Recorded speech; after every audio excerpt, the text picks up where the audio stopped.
Welcome to Gardening with Calyx. I am Thelma and I'd like to invite you into our front garden. And the first thing you see on entering the garden are these focal points, two beds with lovely orchids and lovely bromeliads. Actually, these beds were established about 2 years ago and they're doing wonderfully at this time.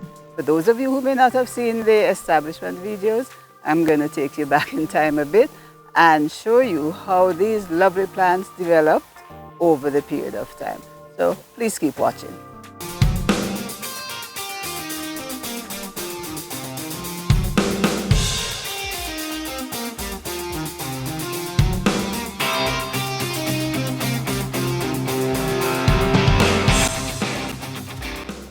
We have different types of orchids in the two joint beds, and I'll introduce a few of them to you, starting with the Epi.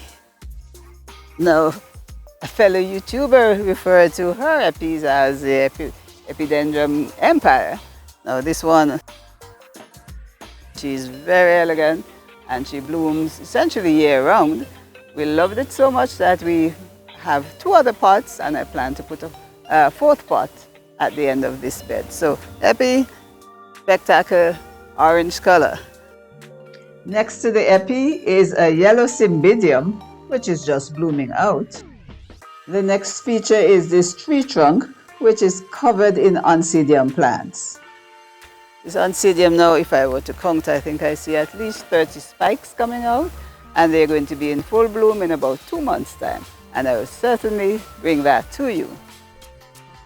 And moving on to the next bed, of course I have to highlight the link between this bed and that in terms of the color scheme. And when we're designing the garden, those are things we took into account. So the brilliant orange of this epidendrum is here followed with essentially a similar color. So the eyes take you from the orange into the pinkish red and up to the bed. Let us go up to that section of the bed now.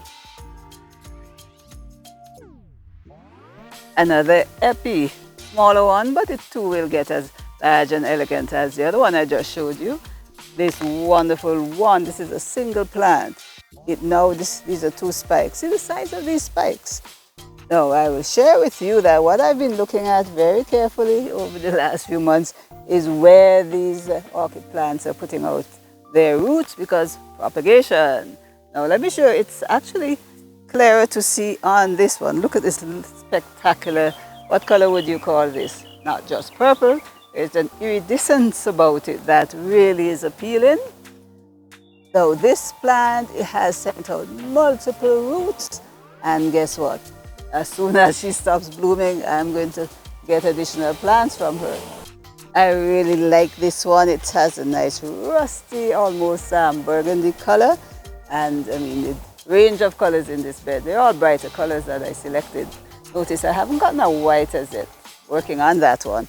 But she's a little smaller, but it does give a nice contrast in between that purple and this other lovely salmon color. Again, looking at the plants, roots are here, but not high enough for me to take off there. So they're safe for now, and Don is very happy about that. He just wants the plants to remain as they are, whereas I want more plants. Can you see this one? This is the only one of this really nice burnt orange color. Lovely, lovely. As I mentioned in the introduction, these orchid bromeliad beds were established about 2 years ago, and they're actually sunken beds. And I'm going to take you back in time a bit to show you how we prepared the beds. The beds are approximately 2 feet wide and 15 feet long. We dug the area to a depth of about 6 to 8 inches and removed the soil. We then refilled the area first with a 2-inch layer of washed river stones, followed by alternating layers of charcoal, then compost, and we ended with a top layer of stones. This is what the long bed looked like after installation.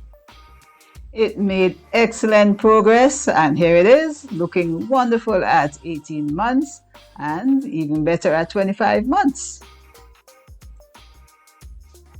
Both the orchids as well as the bromeliads have done very well over that 2-year period, haven't they?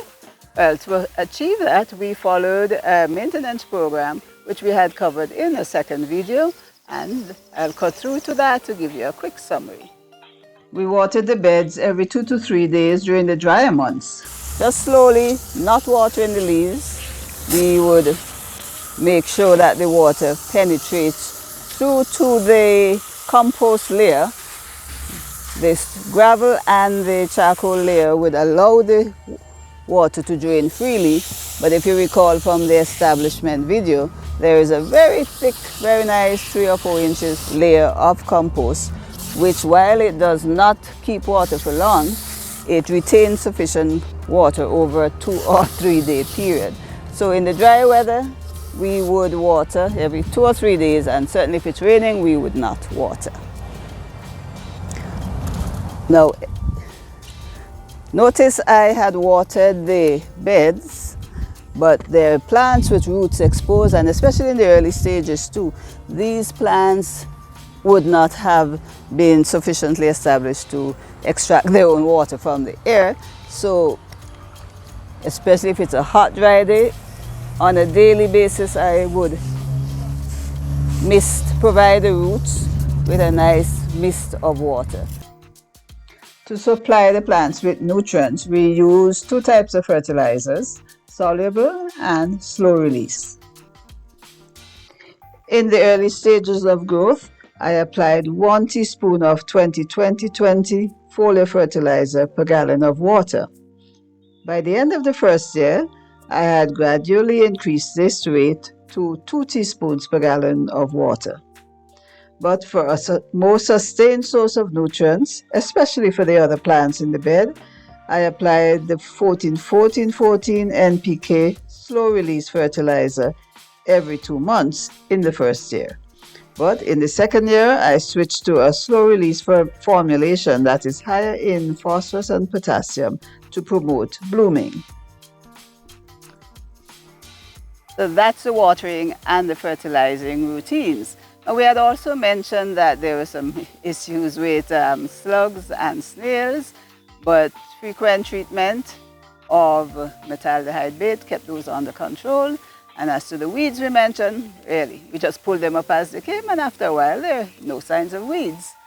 So we have been showing you how these series of beds look like from this orientation. This is east, where the sun is in my face, east to west. But it looks equally good from the other direction, that is the north to the south. I'm going to show you that so you can appreciate that the orchids are also viewed against a different backdrop, which gives you a different perspective, a different depth of perception, which is equally pleasing.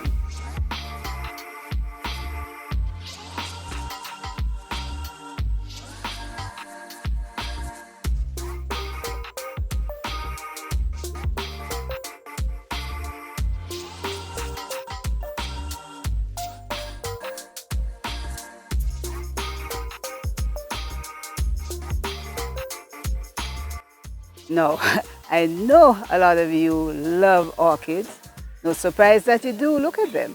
We love them too, but we tend to want to give equal opportunities to a lot of other plants.